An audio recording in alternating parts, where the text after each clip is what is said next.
おはようございます。 SBFJ 利根川です。川口パーキングでとんかつドッグにおからドーナツ、朝ごはんをいただいて釣りフェスへ。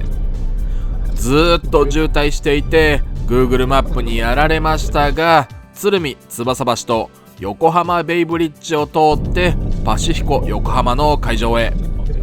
無事に到着しましたが、車よりも電車をおすすめします。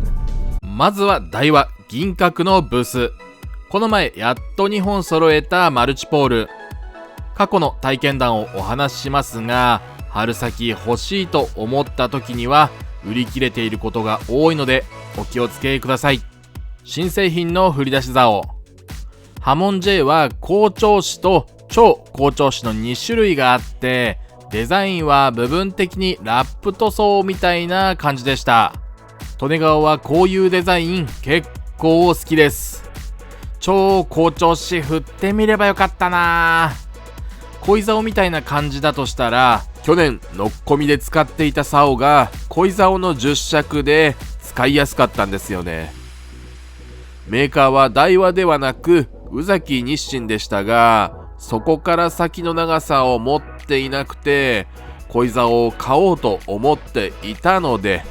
波紋の超好調は12、15、18、21尺ですから、マジで検討してます。好調子はまあまあ胴から曲がるというか、どこまでも粘りそうな竿で短めの9尺からありました。利根川の愛用している月光強し、硬い恋竿とかと比べてしまうと意外と胴まで曲がる竿なので、強しがなければ波紋の好調で揃えるのはありだったかも。こういう周りが狭い、引っかかるものが多い場所は引っこ抜かなければいけません。食ってればだいたい上がりますけど、走られて正体が見えずに悔しい思いをしたことありますよねでもガチガチの竿だと魚を取るための竿になってしまうので、釣ってて楽しいかと言われると微妙なところ。竿選び難しいですけど楽しいな。ちなみにリリアンはしっかり回転リリアンだったので、普通に使えそう。あと銀閣のパラソルが今更ながら展示してあって、ルーメンだかカンデラだか計測器が中には入っていましたけど、数値は見てもよくわかりません。ただ遮光能力を簡易的に測る方法として、銀閣の佐藤さんから教えてもらった必殺技、スマートフォンのライト。これはあまりの違いにびっくりしましたね。夏パラソルの表面温度を測定したら70度まで上がっていたそうで、裏側でも63度。これは1日釣りをしたら暑い夏、遮光具合によってかなり疲労度が変わりそう。利根川もずっと使っていますが、ムーンバットという明治18年1885年創業、もともとは西陣織の問屋だったみたいですが、1921年から傘を手掛けている100年超えの会社が製造しているとは知りませんでした。傘の布地が破けない限り修理もできるらしいので、いいものを長く使う、これからの時代に合っているのかもしれません。いいものといえば、今回シマノは高級ラインの特作いろはが出ていました。ちょっと思ったのが、値段付けが独特で、長さごとの価格差が1500円だったり7700円だったりと幅広い。竿の長さだったり継ぎ数によって製造工程が変わるはずなので、それを反映させてるんだと思います。帰ってきてから気づいたので、メーカーの方に聞いてはいません。金のラメが全体的に入っていたり、笛巻きも一見黒に見えましたが、太陽の下だと透けて見えると吉田さんにご説明いただきました。それは公式とかの YouTube を見ていただくとわかるところなので、直接見て触れた利根川の感想、手に持って振った感じはとっても好きでした。魚をかけてみなければちゃんとはわかりませんが、この雰囲気と調子、たまらなく好きです。ただ悲しいことに利根川の買えるような価格帯ではございません。YouTube でウハウハになったらその時に買いますか。ここは日建のブース。去年から NPO 法人になって事務所も移転するそうです。とりあえず今年も放流バッジを一つ購入。たまにピンが外れてしまうそうで、その時は台紙とかに厚紙に貼って持ち歩くといいよと教えてもらいました。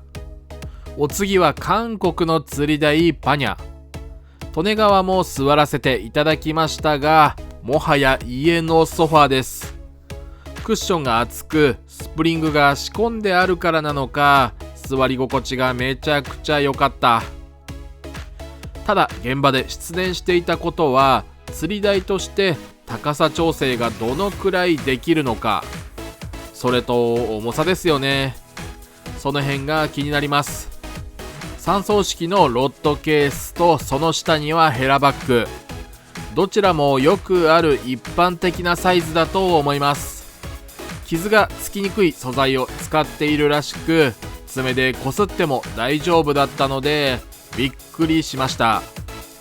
バッグの上蓋は金具で保持されていて、中にも樹脂系の何かでかっちりしていたので、新たな選択肢となりうるメーカーが日本に参入してくれるっていうのはありがたい話ですね。極スペのブースでは開発中の竿掛けと玉の絵を見せていただきました。玉の絵は日本物で、握りも汚れがつきにくいけどしっかり滑り止めとしても機能する、そんな感じのやつでした。浮きは色とトップが変わるとのことなので、ガラッと変わるでしょうけど、プロトタイプのものを見せていただきました。太すぎず細すぎず、紀州青函組合、紀州のヘラ竿、竹竿です。利根川も去年、一昨年と紀州には2年連続でお邪魔しています。昔はシンプルな糸巻きの握りが一般的だったんでしょうけど、近年ではその人ならではの意匠というかデザイン、もしくは制作の手法を凝らして、きっとこの釣りフェスやイベントで展示するために渾身の作品を持ち込んでいるはずです。さっき見たシマノの特作いろはじゃないですけど、これも YouTube の収入で余裕で暮らせるようになったら買いたいですね。竹竿は最近ヤフオクだったり中古販売をしているお店でちょこちょこと買ってはいますが、それだと制作者の方にはお金が入らないですからね。利根川はこの SBFJ の動画を見ていただいて、竹竿に興味を持ってくれる人を増やす活動をするくらいしかできません。これは工房を見せていただいたコマドリさんの作品ですね。卵の殻。そして今この時点で動画公開の2時間前、17時を回りました。2時間前です。編集間に合うのでしょうか。やばいです。まだ BGM すらつけていません。そしてマルキューブースは新製品のもちぐる、これが一番気になっていました。利根川といえばグルテンですからね。ちょうど30分前に作ったグルテンがテーブル、机の上に置いてあったので許可をいただいて触ってみましたが、思っていたよりも持たなそうな雰囲気でした。そしてなんとなく漂っていましたが、匂いを嗅いでみました。暑くて汗だらけ、お見苦しくて申し訳ありません。バニラの香りが、グルテン5の匂いは好きですが、それに何かが混ざっている感じ。ちょっと重ったるい、今までにないような香りでした。グルテンの玉っころを引き裂いてみるとこんな感じ。利根川がよくやるちょっと指に手水をつけて柔らかくしてから針につけての、それを水の中に入れさせていただきました。ちょっと実際に投げるぐらいの上から、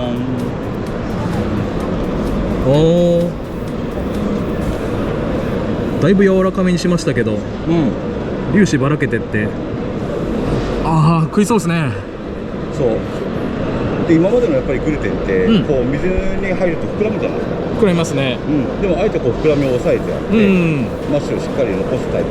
でもなおかつグルテン繊維がしっかりしてるから、ちょうど針にホールドされたまま、このまましばらくすると膨らんできて、マリモ状にそのまま残ってる。グルテンとマッシュの粒子はこんな感じでした。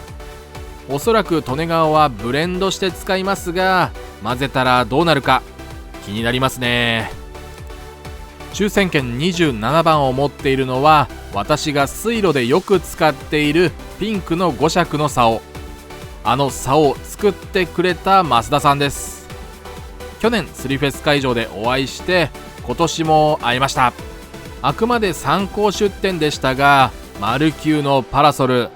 プライムエリアのパラソル、発売されたら買う人いっぱいじゃないでしょうか。サイズはちょうどいいかちょっと大きいくらいの100でした。ルアーマガジンブースで猫のスプーンが売っていたので衝動買いというか、事前に X に投稿されていた時からもう買う気満々でした。帰りはなんだかんだで夕方になってしまって、高速に入ってすぐは今日は意外と空いてるななんて思いましたが、走っているうちに渋滞です。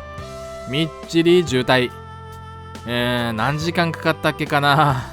3時間近く帰りかかりました。やっぱりパシフィコ横浜、電車で行くことをおすすめします。